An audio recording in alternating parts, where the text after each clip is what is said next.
beribadah sama-sama. Kita sangat bersyukur kita sampai hari ini masih dikasih kesehatan. Bahkan mungkin yang masih ada yang isoman tapi tetap beribadah bareng pakai Zoom gitu ya. Dan kelihatannya kalian semua semangat terus. Ibadahnya KJC mau dari awal 2020 Mbak pakai Zoom, bukan pakai Zoom, pakai YouTube yang masih online recording. Kalian ayo aja, terus diajak ke onsite lebih ayo lagi. Sekarang pakai Zoom pun tetap ayo aja. Wow, luar biasa. Jangan kasih kendor ya guys, karena kita mesti datang ke Tuhan, kita masih harus haus terus sama kebenaran firman Tuhan, dan jangan lelah untuk bangun persekutuan dengan saudara-saudara kita yang seiman, karena Tuhan itu terlalu baik. Amin. Oke. Hari ini ada kabar gembira, ada good news. Good news bukan cuma gospel aja. Tapi hari ini ayatnya cuma ada 2, guys. Ya. Beneran cuma 2, literally cuma 2. Yang dalam hatinya, ini banyak yang bilang asik ini kayaknya. Mari yang di dalam hatinya udah kadung bilang asik, katakan asik. Cuma 2 ya. Langsung aja kita ini semuanya udah bisa kelihatan kah di screen yang aku share? Matius 7 ayat 13 sampai 14. Aku mau ini dong 2 orang untuk open mic untuk baca, 1 orang 1 ayat, boleh dong? Dari distriknya Kohis 1, dari distriknya Cenensi 1 boleh. Pilih aja salah satu siapa. Jangan MCP ya, jangan MCP, jangan MCVP. Member MC-nya, yuk. Silakan. Pastor Hizkia sama Pastor Nancy boleh pilih anaknya, cucunya, cicitnya. Siapa? Ekli mengajukan diri, aku nanti dulu deh, sabar ya. Kalau Ekli ini nggak pakai Penny. Oh, Penny. Oke, mantap Penny. Kalau dari Cece Nancy, siapa Cece Nancy? Iya, Penny. sudah Pastor Hizkia sudah. Oh, sudah ya. Tak kira tak masuk. Tak kira tak masuk. Oke, kalau dari Nancy, siapa Nancy? Jeremy Hayono bisa, Jer. Wih, mantap. Penny dan Jeremy Hayono. Boleh? Bisa. Halo. Ladies first ya. Penny baca dulu, habis itu Jeremy. Oke, boleh? Matius 7 ayat 13 sampai 14. Matius 7 ayat 13 sampai 14. Jalan yang benar. Masuklah melalui pintu yang sesak itu. Karena lebarlah pintu dan luaslah jalan yang menuju kepada kebinasaan, dan banyak orang yang masuk melalui. Ayat 14. Karena sesaklah pintu dan sempitlah jalan yang menuju kepada kehidupan, dan sedikit orang yang mendapatinya. Amin. Oke. Simple ya. Ayat kita hari ini cuma 2. Diambil dari Matius 7. Sedikit konteks background aja untuk Matius 27 ini. Jadi Matius 7 ini adalah satu rangkaian dari khotbah Yesus di bukit. Jadi dimulai dari Matius 5, 6 sampai 7 penutupnya. Jadi khotbah Yesus di bukit itu bukan cuma ucapan bahagia aja ya guys, yang berbahagialah kamu yang berduka cita karena kamu akan dihidurkan. Bukan cuma itu aja, tetapi Yesus juga mengajarkan begitu banyak hal dari ayat pasal 6 sampai 7 itu, hal-hal tentang berpuasa, bagaimana kalau kamu memberikan sedekah kepada orang lain, gimana kamu berdoa gitu ya, hal mengumpulkan harta dan masih banyak lagi. Jadi Yesus ini sedang mengajar, dia mendeskripsikan bagaimana seseorang menjadi warga kerajaan Allah. Dia mengajarkan budaya baru gitu ya, bagaimana seseorang hidup di dunia ini itu bukan memakai budaya dunia, tetapi memakai budaya kerajaan Allah. Itu yang Yesus ajarkan di khotbah di bukit.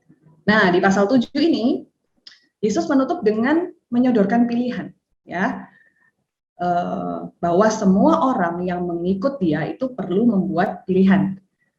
Di Matius 7 itu ada 2 macam jalan, ada 2 macam pohon, dan ada 2 macam dasar.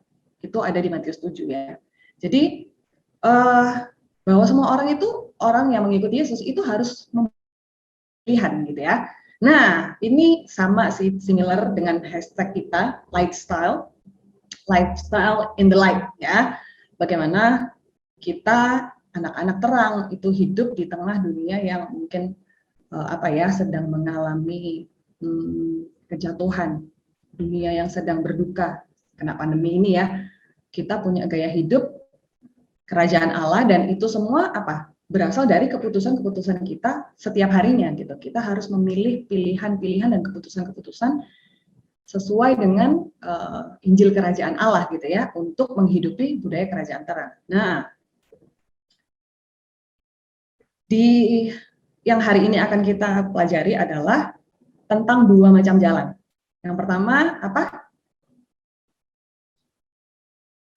lebarlah pintu dan luaslah jalan yang menuju kepada kebinasaan. Dan yang kedua, sesaklah pintu dan sempitlah jalan yang menuju kepada kehidupan. Ini sangat menarik ya, karena jelas sekali Tuhan itu ingin kita memilih pintu yang sesak, pintu yang sempit ya. Kan dia bilang masuklah melalui pintu yang sesak itu kan komen ya, itu kan perintah gitu. Untuk kita melalui pintu yang sesak dan jalan yang sempit. Nah, baru aja bulan lalu saya waktu liburan ke Bali kan bareng sama Benita, bareng sama Pastor Nancy juga kita di Bali.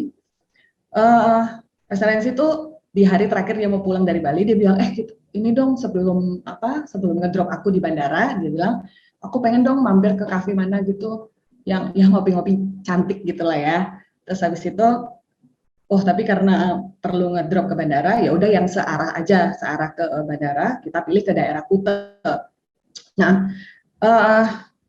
akhirnya saya ingat, udahlah nggak usah cari-cari di Instagram kelamaan. Udah, aku ingat ada satu kafe yang cukup menarik, tapi tempatnya tuh agak belusuan gitu ya. Tahu sendiri di Bali jalannya kan sempit-sempit, kecil-kecil gitu ya. Nah, sampailah kita di satu daerah di Kuta tuh lewat jalan Popis namanya. Mungkin beberapa yang suka traveling ke Bali tahu nama jalan ini Popis ya. Nama jalan Popis tuh kayak gang kecil gitu, tapi terus di dalamnya tuh masih ada gang-gang lagi. Nah, masuk ke situ, kafe yang saya maksud tuh ada di dalam situ gitu. Terus waktu nyusurin jalan itu, ini kok jalannya kecil gini ya? Saya juga lupa-lupa ingat gitu. Saya terakhir ke situ mungkin 3 tahun yang lalu. Agak lupa-lupa ingat, iya kayaknya ini kok bener kok. Saya ingat gitu. Terus beneran udah mau sampai ke kafe yang kita tuju itu, kita ngelewatin satu hotel. Saya udah cek kemarin hotel itu bintang berapa? Hotel itu bintang 4 guys ya.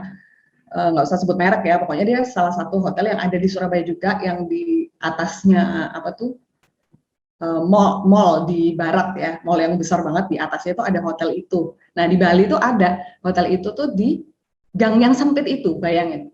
Siapa yang menyangka di gang kecil itu ada hotel bintang 4, terus ya kafe yang kita tuju tuh oke juga gitu ya, menarik, terus yang datang ke situ tuh banyak bule-bule, turis lokalnya cuman kita doang gitu. Jadi nggak ada yang tahu juga kayaknya ya. Di situ tuh ada kafe yang tempat menarik, ada hotel bintang 4 kayak gitu. Terus selain gang sempit di Bali itu, saya juga ada pengalaman beberapa tahun lalu road trip ke Jogja bareng sama Pastor Nancy lagi. Luar biasa memang. Kita ini ya, sisterhood melancong ya, Nancy. Waktu itu saya sama Agus, sama Resia, sama Remon juga waktu itu kita ke Jogja road trip naik mobilnya Agus. Nah, tapi saya request, Gus, aku mau nyetir ya, gitu ya. Saya bilang ya sebagai orang yang hobinya nyetir, yang cenderung mengarah ke pembalap gitu ya. Saya tuh memang suka nyetir gitu. Jadi saya request sama Agus, Gus, aku pokoknya mau nyetir, pengen nyoba nyetir ke luar kota yang jauh, ke Jogja waktu itu. Singkat cerita, perjalanan menempuh 8 jam, kira-kira 8 jam. Kita berangkat jam 12 malam, saya nyetir paling cuma 3-4 jam, terus gantian sama Raymond waktu itu. kan kita nyampe di Jogja tuh jam 8 pagi. Itu kalau sekarang orang itu nggak ada yang mau ke Jogja lewat jalan bawah. Pasti milihnya lewat jalan tol karena sudah ada jalan tol gitu kan. Jadi saya ingat 8 jam itu nyetirnya udah kayak di sini pasti tahu ya apa namanya film Fast and Furious. Memang itu film agak lama sih, cuman ya harusnya generasi ini tahu lah ya. Film itu Fast and Furious, tahu nggak? Dominic Toretto tahu nggak? Yang gundul itu ya, Brian O'Connell. Nah, kalau ada yang roaming, kayaknya kita kok generasi gapnya ini banget ya. Ya kalau nggak tahu, ini Letty guys. Saya di Letty gitu ya. Dan saya punya moto. In a world full of Kardashians, be a Letty. Enggak. Jadi gini, saya tuh punya moto, kalau nyetir itu ojo alon-alon, guys. Nek nyetir iku ojo kesuwen, selak tuwek nang embong gitu. Saya itu kalau udah nyetir mobil tuh kayak memang nggak bisa ini ya, nggak bisa nyantai gitu. Bawaannya ngegas saja. Ya itu saya, Letty ya. Jadi yang mau naik mobil sama saya mesti saya kasih disclaimer dulu ya gitu. Tapi safe kok, aman. Kita semua nyampe di Jogja dengan selamat. Cuman gini, zaman sekarang nggak ada orang yang mau lewat jalan yang sempit. Itu jalan provinsi itu udah jalurnya cuma satu, habis itu rusak juga, ketemunya truk-truk, ketemunya bis gitu ya. Dan zaman sekarang orang kalau ada tol ya pasti pilihnya tol gitu, nggak ada yang pilih jalan biasa. Itu adalah jalan yang sudah ditinggalkan gitu ya sama banyak orang, sudah nggak ada lagi orang yang ke sana. Nah, jadi kenapa ini ada pintu dan jalan yang lebih gampang, tetapi kenapa kok kita tuh harus pilih pintu yang sempit gitu? Kalau secara logika juga Tuhan katanya mengasihi manusia. Tuhan datang justru untuk menyelamatkan manusia gitu ya. Tapi kenapa kok disuruh pintu yang sempit ya? Mestinya kan pintu yang lebar aja supaya semakin banyak orang selamat, semakin banyak orang dimenangkan gitu.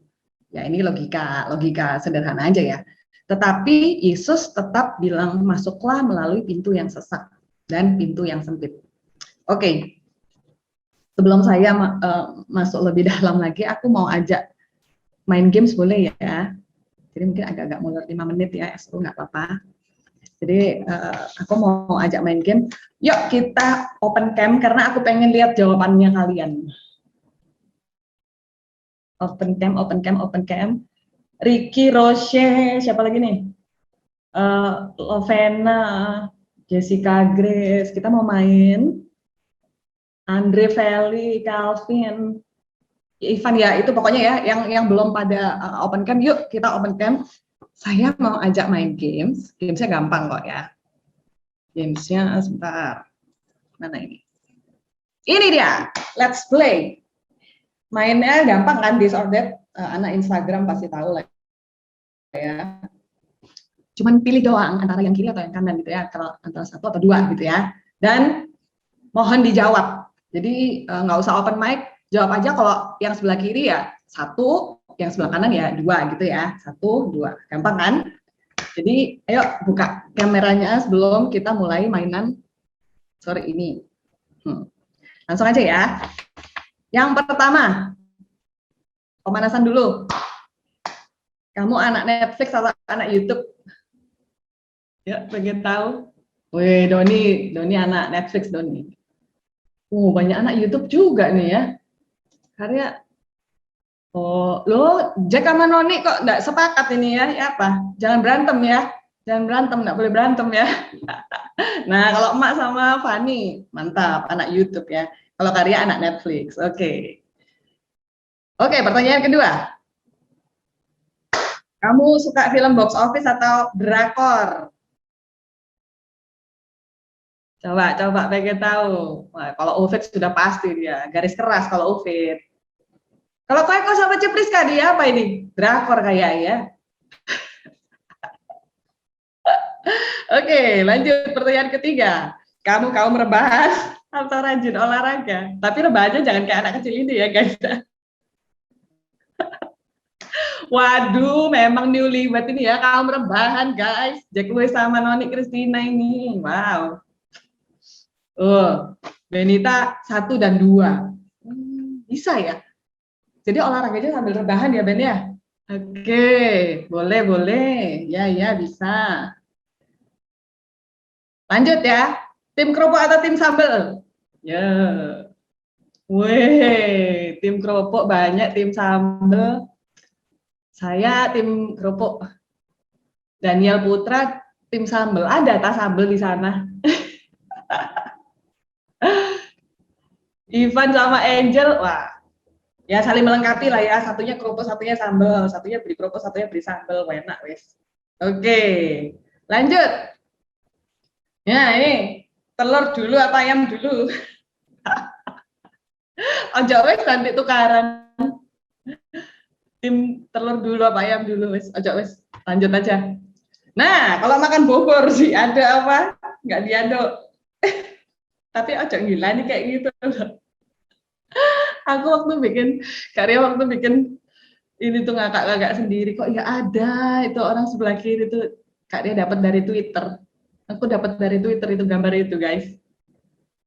Oh, sama. Aku juga bubur tidak diaduk. Emang ada ya bubur diaduk, ada nggak? Siapa nih? Coba lihat. Ayo guys, jawabannya. Siapa? Benita. Bubur diaduk. Peter Tikoalu sama Stefani Karjanto. Luar biasa. Kok Andrew sama Cerivi apa? Oh, tidak diaduk. Sama kita. Ya. Lanjut. Oh ya. Pilih siapa guys? Iron Man. Oke, kayaknya kalau cewek-cewek 2 ya. Oke, lihat. Weh, Koberce 1. Koberce tim Iron Man. Wih, ada Ekli. Kita sama. Kita tim Thor. Banyak nih. Kalau cewek-cewek kayaknya nomor 2 ya, enggak ya? Arcel juga tim Thor. Ivan, weh mantap, Iron Man. Oke, terakhir deh. Nanti kalau mau kelamaan dimarahin sama SO aku. Ini guys ya, terakhir ini final question. Pilih mana guys? Jangan salah pilih loh ya, jangan salah pilih. Loh. Ada yang berani kok, pilih nomor 1 kok. Aku nggak tahu jawab loh ya.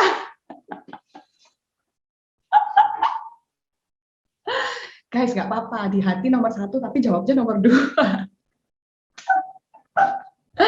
Udah ya. Jangan ada yang pindah ya. Yang pilih nomor 2 siapa? Tangannya diangkat. Kalau kayak gini masih mau pilih nomor 2? Masih mau pilih nomor 2? Yakin nggak mau pindah nomor 1? Ini ya, Hizkia revenge. Jadi foto. Terima kasih guys untuk gamesnya, terima kasih untuk partisipasinya.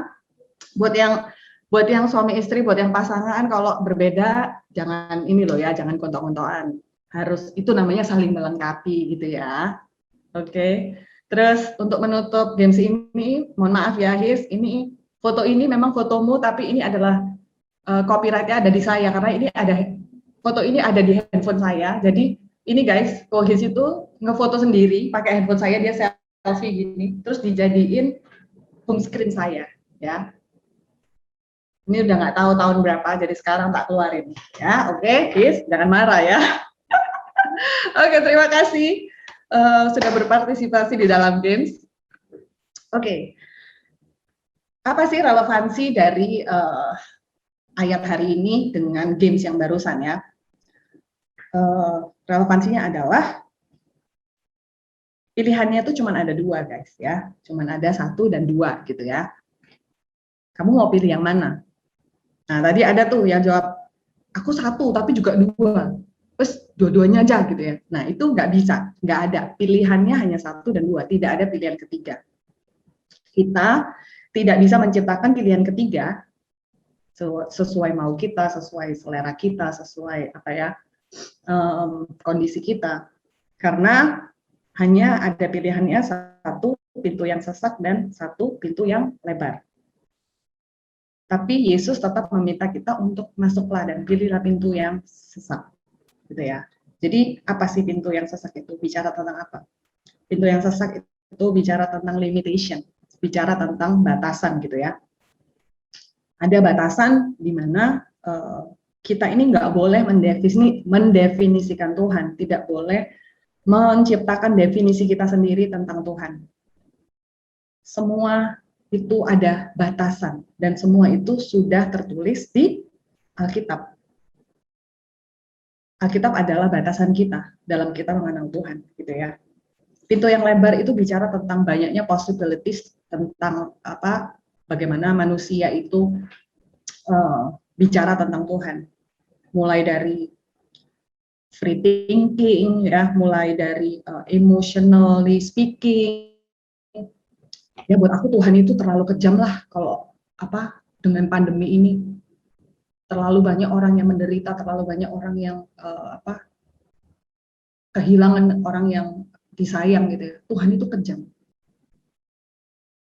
Kita berbicara Tuhan itu menurut perasaan kita, menurut ide kita, menurut pengalaman kita, dan maybe lebih parah lagi kita menerima definisi tentang Tuhan, pengertian tentang Tuhan, pengenalan tentang Tuhan itu atas opini banyak orang.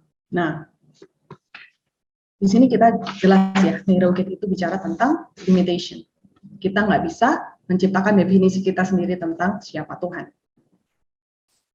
Dan ini guys, kenapa kita harus kembali ke Alkitab? Karena Allah dengan segala atributnya, pribadinya, keberadaannya, maksudnya, caranya, jalannya itu terbatas, sangat terbatas.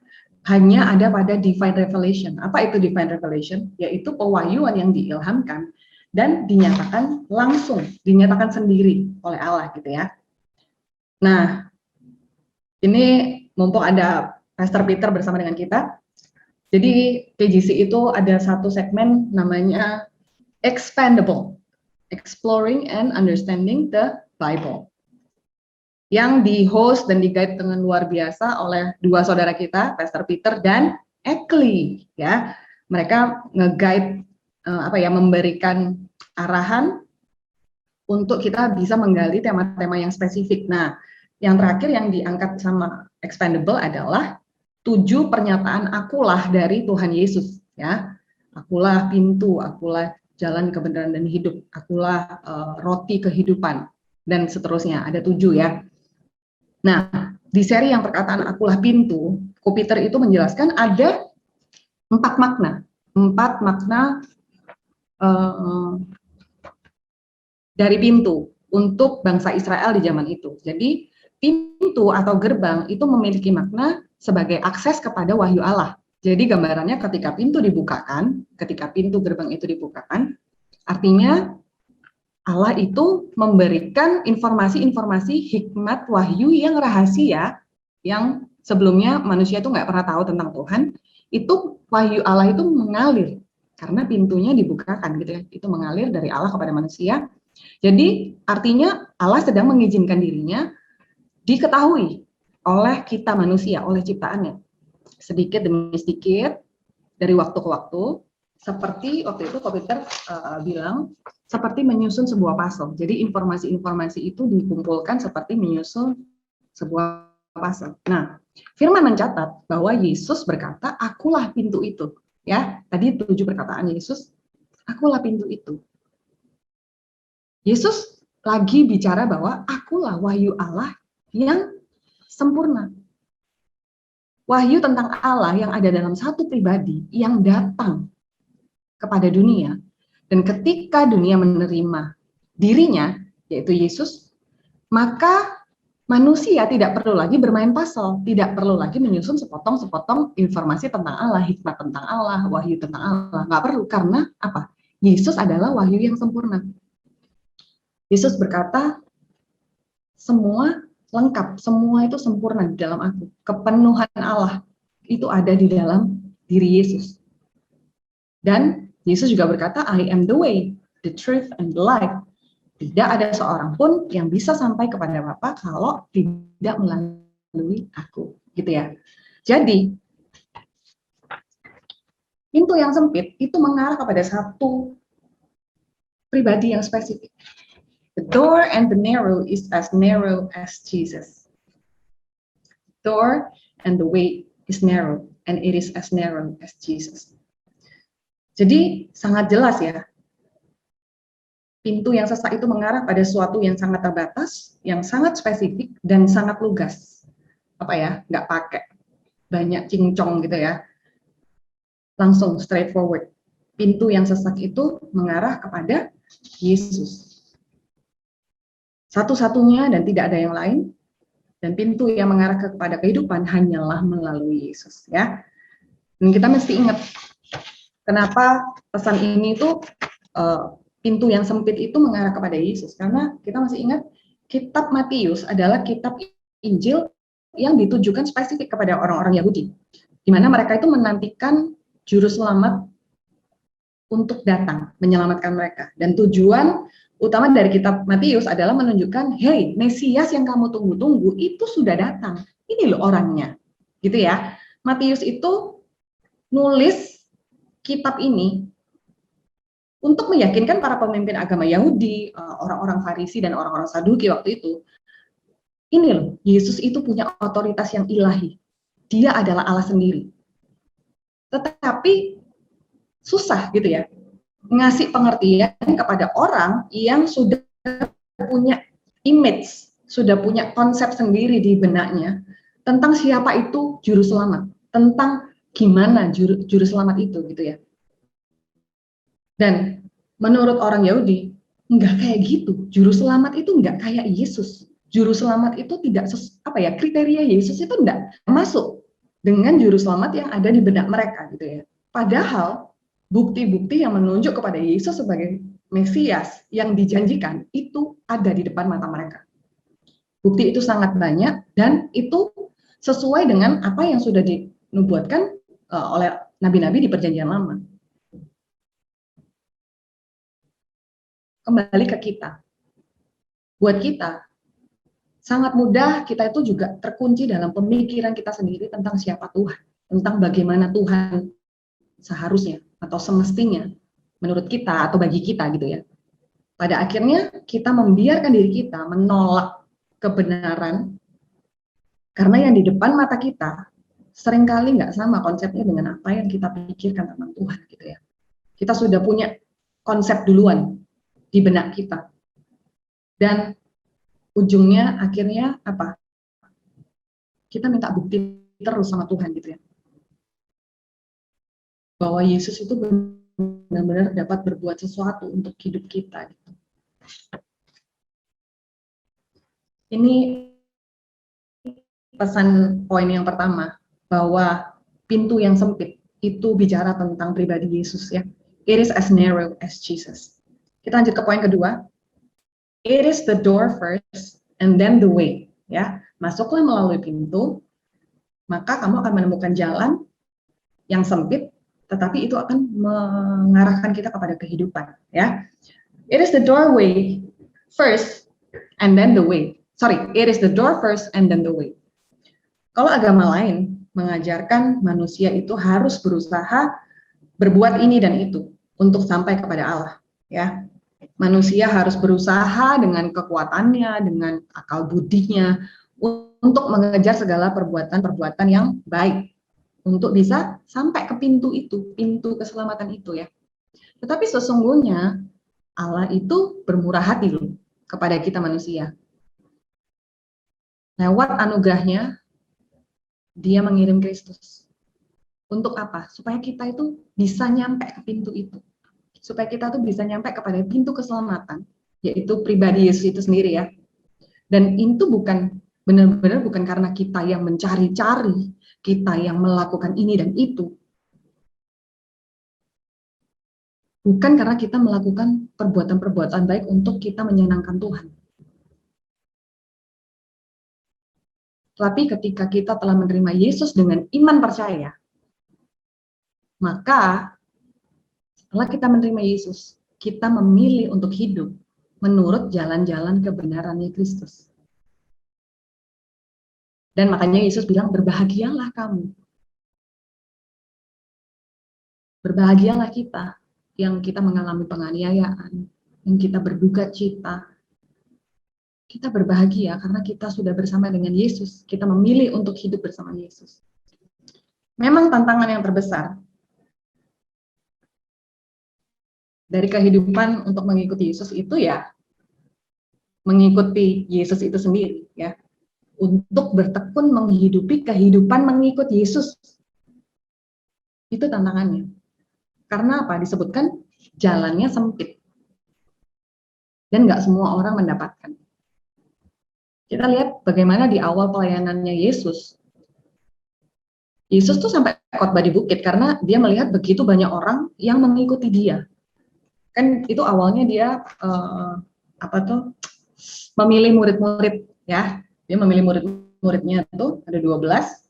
Terus dia mau ayo ikut aku gitu. Terus dia mengajar murid-muridnya, tapi terus dia lihat begitu banyak orang yang ngikutin dia gitu. Akhirnya naiklah dia ke bukit supaya semua orang bisa mendengar dia gitu ya. Nah, di awal pelayanannya begitu banyak orang berbondong-bondong mengikuti Yesus. Awalnya mereka takjub ya. Wow, siapakah dia? Orang yang mengajar dengan hikmat yang luar biasa, terus mengadakan mujizat gitu ya, bisa menyembuhkan orang sakit. Wah, orang ini hebat gitu ya. Semua orang ngikut Yesus, semua orang mau berdekatan dengan Yesus. Takjub dengan Yesus gitu ya. Tetapi setelahnya, ujung-ujungnya, mereka ya cuman asal dengar pengajaran Yesus, tapi yang dicari apa? Kesembuhan, yang dicari mujizat. Jadi mereka kemana-mana ngikut Yesus itu cuman cari mujizat. Nah, tapi seiring berjalannya waktu, Yesus hadir di dunia kan 3 tahun ya. Dia semakin mendekati, semakin dia mengajar, semakin dia melayani banyak orang, semakin dia mendekati misinya dia. Misinya dia kan satu, untuk apa?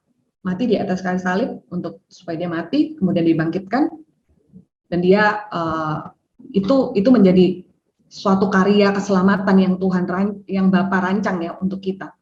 Nah, misinya dia untuk menuju ke salib.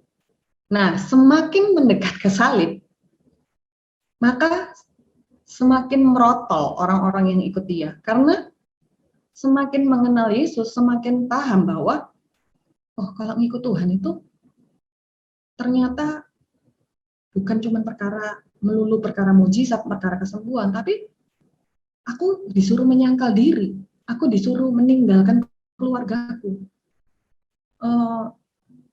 Banyak hal-hal yang ekstrim yang Yesus itu mau untuk kita kerjakan gitu ya, untuk orang-orang yang mengikut dia itu kerjakan.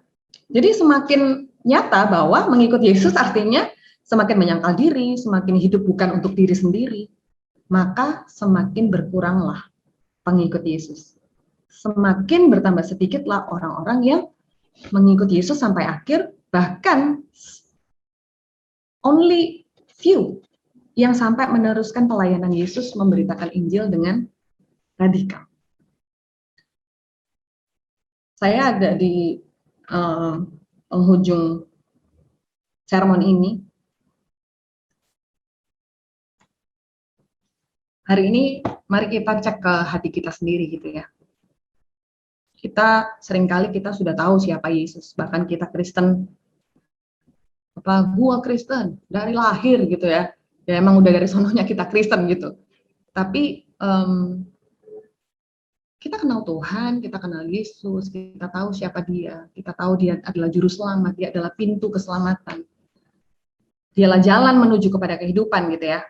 Tapi waktu kita sudah sampai di pintu itu, kita cuman kayak ya checking out aja, ngintip-ngintip aja gitu ya. Nggak benar-benar mau memasuki pintu, nggak benar-benar willing untuk berjalan di dalam pintu itu. Bisa jadi kita Kristen sudah sangat lama. Saya Kristen dari lahir gitu ya. Kenal firman Tuhan, dari kecil ikut sekolah minggu. Terus firman itu ngelontok gitu ya. Mungkin ada dari kalian yang wah aku berapa kali baca dari Kejadian sampai Wahyu, balik lagi Kejadian sampai Wahyu, mungkin udah ke-13 kalinya dalam hidupku gitu ya. Kita juga tiap minggu kita dengar sermon, kita dengar message, kita dengar Injil, sampai blenger gitu ya, sampai kalau orang Perancis bilang blenger gitu ya. Tapi Matius 7 ayat 21 bilang, bukan setiap orang yang berseru Tuhan, Tuhan yang akan masuk ke dalam kerajaan surga, melainkan dia yang melakukan kehendak Bapakku yang di surga.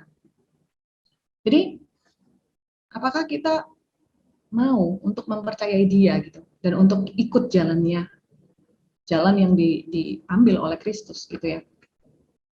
Ya, nggak tahu apa gitu. Contohnya mungkin dalam hubungan aja lah ya, in a relationship, nggak melulu soal pacaran ya, tapi juga pertemanan, pergaulan. Nah, saat kita tahu kita di lingkup pergaulan yang wah ini value-nya nggak benar-benar value apa ya, yang di-share, yang saling apa ya, joke-joke-nya itu bukan value kekristenan, dan malah mungkin jadi bikin kita jauh dari Tuhan, jauh dari komunitas mungkin, jauh dari keluarga mungkin. Tapi kita stay di sana gitu. Kita enggan meninggalkan, malah kita bilang, aduh Tuhan, sorry Tuhan, aku tahu sih. Cuman ya apa ya, ya gak bisa aku suka di sini gitu ya.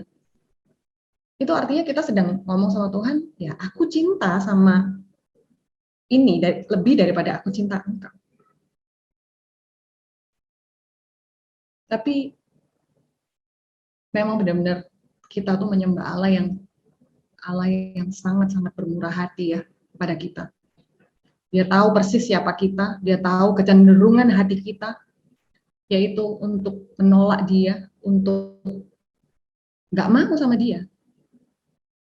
Tapi dia yang memberikan apa ya, istilahnya memberikan dirinya untuk ditemui.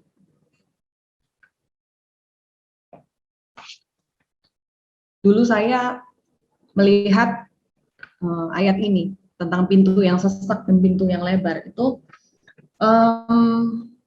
lebih apa ya, pintu yang sesak itu kayak lebih ngomong tentang ya kita tuh memang kalau jadi orang Kristen itu harus melakukan hal-hal yang nggak populer gitu ya, hal-hal yang udah nggak ada orang yang mau melakukan itu. Kayak tadi saya kasih perumpamaan tentang jalan ke Jogja itu lewat jalan bawah, jalan biasa atau jalan tol, ya semua orang sekarang naik tol, kayaknya nggak ada deh yang mau naik lewat jalan biasa gitu ya. Semua orang sudah meninggalkan jalan itu. Sekarang semua orang tuh naiknya tol gitu ya. Tapi kita nih orang Kristen, kita harus pilih jalan yang susah gitu ya. Kita biarin semua orang meninggalkan, kita tetap gitu ya, sekali Yesus tetap Yesus gitu ya. Ya saya pikir cuman itu aja gitu, bahwa pintu yang sesak itu kita harus bersusah-susah, kita harus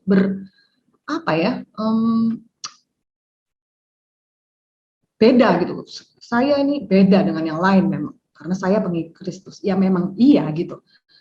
Kayak misalnya buat yang punya bisnis ya, saya juga ini kan lagi di kantor, saya di kantor saya sendiri,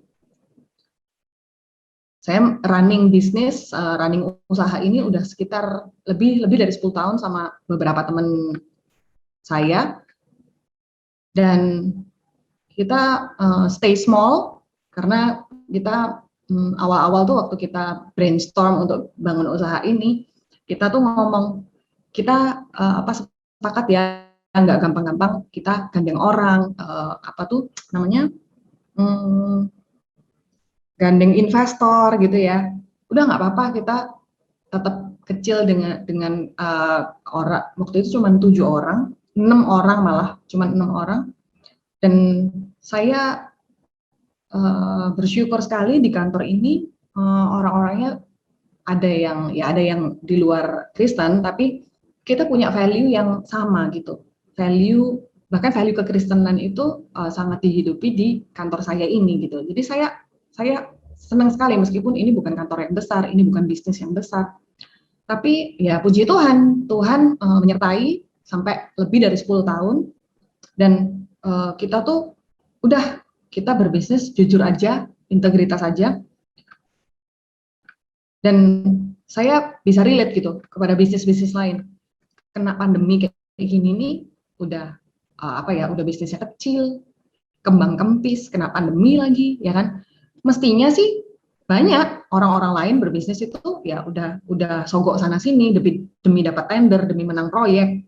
Tapi kita pintu yang sesak, kita nggak boleh gitu ya. Atau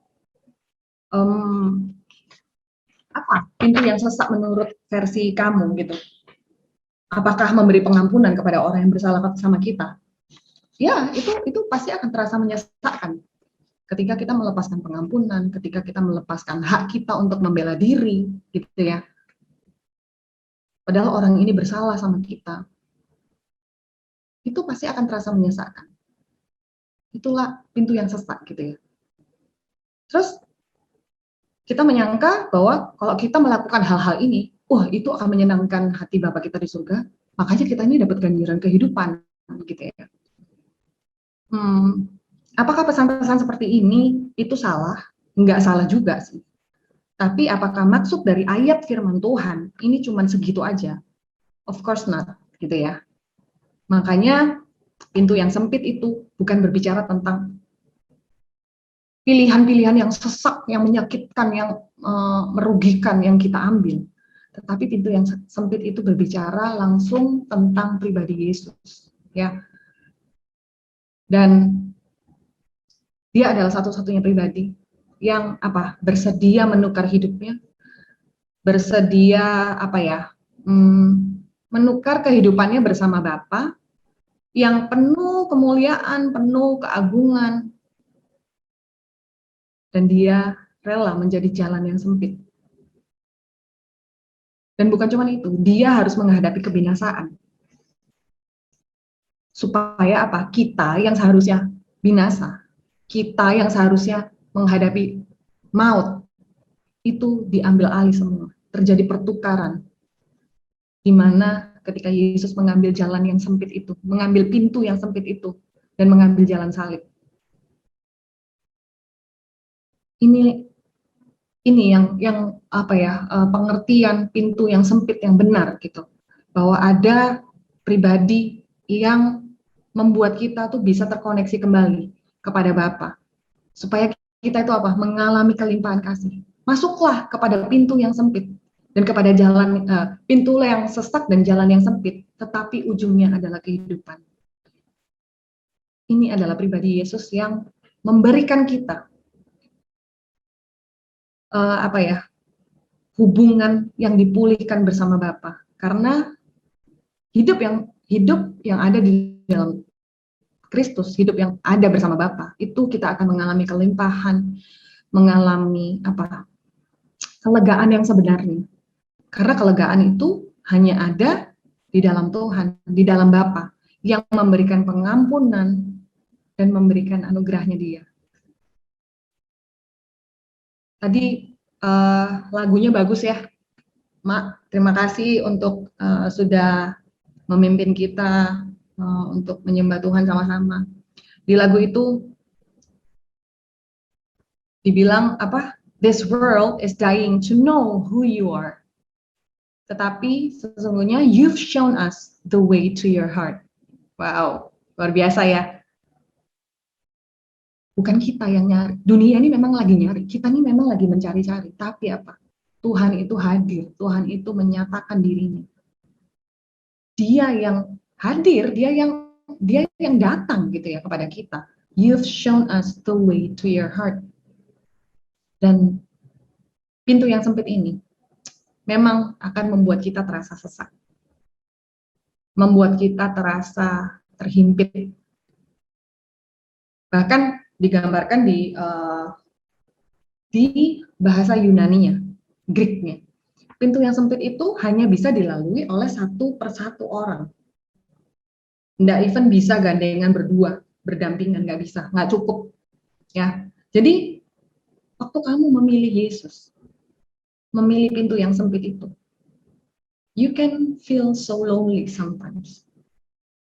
Karena memang hanya bisa dilalui oleh satu orang aja. Tapi, yet, pilihlah Kristus. Pilihlah untuk mempercayai Dia. Karena Yesus berkata apa? Ayo, ikut aku. Karena apa? Ujungnya adalah kelegaan. Dan kelegaan itu bukan kelegaan yang temporary. Kelegaan yang sampai kekekalan gitu. Ketenangan, kelegaan yang sejati. Karena ya kelegaan yang sejati hanya datang dari Bapa kita gitu. Pengampunannya, anugerahnya, kesetiaannya, dan apa? Dia menganugerahkan Yesus yang adalah Allah Immanuel itu untuk bersama dengan kita.